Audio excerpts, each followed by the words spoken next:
Don't you want a president who's going to end the corruption at the federal agencies, at FDA, at NIH, at CDC, and at the CIA?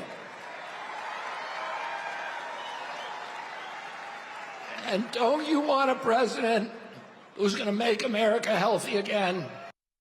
Why former Republican candidate, Democrat candidate, independent candidate, RFK, enjoys a top spot on the California ballot for presidency. He's no longer running for that, guys. Trump might have promised him total control of various public health agencies, including the Department of Health and Human Services. And the Department of Agriculture, too, if you can believe it, all on the backs of their trend, MAHA, the movement Make America Healthy Again. But look, 40% of America is obese because the food we eat is recommended by a bunch of people who are bought and paid for. In the last 10 years, autism has increased by almost 200%. Forget the last 40 years, it's way higher than that. The truth about fluoride is finally coming out that it's a neurotoxin. And they've been putting it in our public drinking water for 40 years. Not to mention the fact that it lowers IQs among children. There are heavy metals in our vaccines. Not to mention the fact that the average American consumes a credit card a week worth of plastic in our food.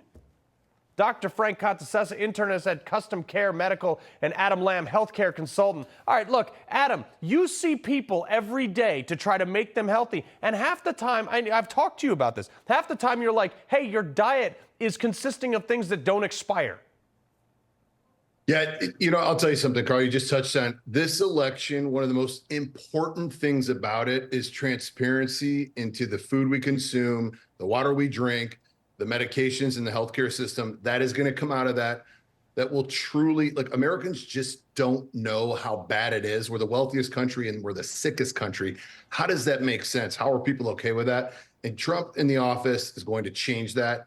And in my opinion, this is the most important election ever because of this transition that's going to be able to happen with getting Donald Trump in office. Right. Well, Dr. Frank, you know all about this and the fact that, there are incentives to recommend people eat certain things by certain people that are getting paychecks from certain companies. And it's led to 40% of America is obese with severe obesity on the all-time rise right now. And we can't, there's no prescription for this. Like, there's 700,000 people a year die of heart disease, yet we're worried about the flu. Well, actually, Carl, they have prescriptions for you, and they're injectable GLP-1 drugs that they want the whole country to be on, right, because they're very profitable for the pharmaceutical companies. So we have the food industry that makes everybody sick, but don't worry, because the pharmaceutical industry is there with miracle drugs to make us skinny again. Mm-hmm. I am so here for this, and I know to use your phrase that you love, I'm so here for this MAHA movement. I'm really excited about this, and I think we're going to see a real change here, because now you mentioned seed oils. Mm-hmm. People know what you're talking about. It's entered the public lexicon. 2 years ago, nobody knew what that was. But now you say seed oils. Oh, I know that's supposed to be bad. The awareness that the RFK involvement in this is bringing is really going to be great, and I love seeing him work with Trump on this. Well, but Adam, you balance people's hormones for how many people do you see have vitamin D deficiency, vitamin C, maybe thyroid problems, adrenal complex problems, just because they're not even paying attention or thinking about what they're eating?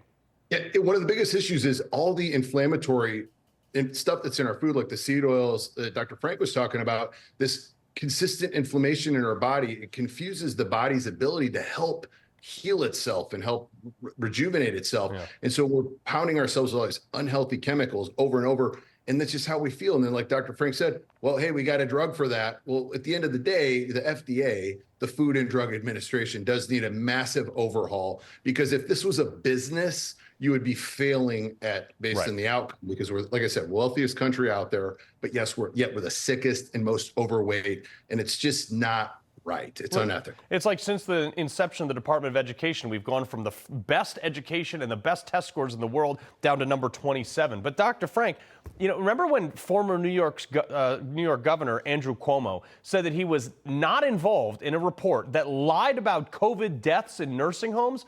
Well, a select House committee on the coronavirus pandemic has referred him to the DOJ for false statements.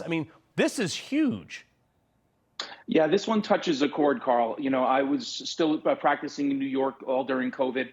And when I saw him make those moves and and this is before people, really totally understood the nature of COVID, and it was really a much more serious illness. And to watch him send nursing home patients back to the nursing home, it's almost like roach bait. Yeah. One roach takes the bait and they go back into the wall and infect the rest. That's what he did. He sent one infected person into these nursing homes and infected 10 or 12 or 15 more. He should be held liable because that's terrible behavior, and he should be held accountable for it. Yeah, no, I totally agree with that. Adam, 30 seconds left. This may be the first card to fall in the accountability process for COVID that a lot of people botched. Yeah, I think COVID opened the eyes to, wait a minute, something's not right here, right? And then what it does is then you turn the lights on even more in our healthcare system and start seeing massive inefficiencies in how we do things, and just common sense. That's what it's common sense is just telling you something doesn't add up here. And I'm so glad we're finally getting a massive voice, hopefully in the White House here in a week, hopefully, to change this for the American people. It's just awesome. Dr. Frank, Amen. Adam Lamb, pleasure, guys. Thanks, Carl. All right, before we